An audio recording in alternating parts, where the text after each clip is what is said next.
This is a book review of the Marvel Superhero Index. It came out in 1974 and it's by Alan Austin. It's a UK book. And what does it include? Well, it includes the indexes to all of the Marvel superheroes up to approximately 1971. Now I'm just going to quickly run through this. It's got a lovely introduction by Alan Austin talking about his collecting of comics. And what he did, produced this really wonderful index. You should be able to find copies around the web. I found a copy, so clearly I actually had this about 3 or 4 times. One of the ones that over the years you just give to friends or you lose, whatever. You move house and, well, I wanted to get a copy of this again, so got a copy.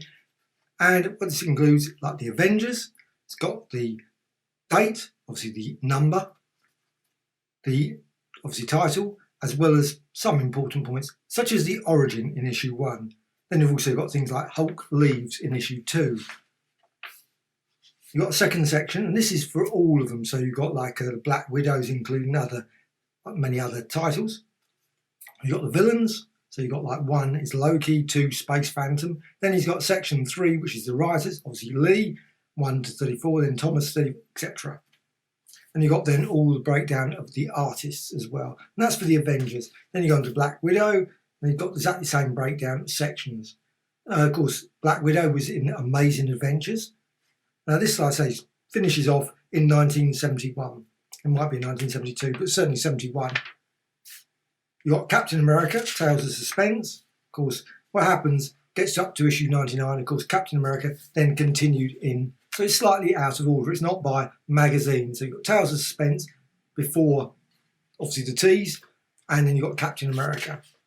Goes through here, Captain Marvel and Fantastic Four. Now, my copy's got lots of writing all over it. The reason it's got writing is because in the UK, we had all the different issues in the Mighty World of Marvel and Spider-Man Weekly. So you would I know I wrote down, oh, I've got that issue, I've had that issue, I've had that one, and I would write down the numbers of those. Now it's got some lovely illustrations in here, so the Fantastic Four, as well as many others. Spider-Man goes through the whole lot, so it's literally a complete index to most of the Marvel comics. Of course, it doesn't include Millie the Model, Linda Carter, Student Nurse, all those sort of things. They're not included. Also, the Westerns are not included, but it does include some unusual titles. So obviously you've got Conan, which I never think of as a superhero, but it does include Conan.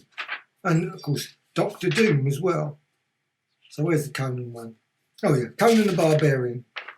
Goes all the way up to issue 11, obviously continued well beyond that. So you got all the way through this index. Then it gets to the end, of course, it's got the X-Men, and only includes, obviously, issue 66, because it doesn't include the reprints. Then, once it goes past that, you've got the annuals. You've got the variety of annuals, of course, the Avengers 1 and 2, the Daredevil, obviously, 1 annual.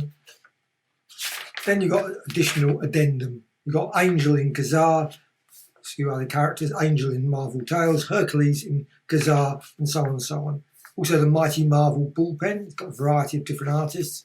And an introduction to a decade of Marvel by Martin Locke, as well as a Marvel Origins, again, retold by Martin Locke. And I just think this is a lovely, lovely little book.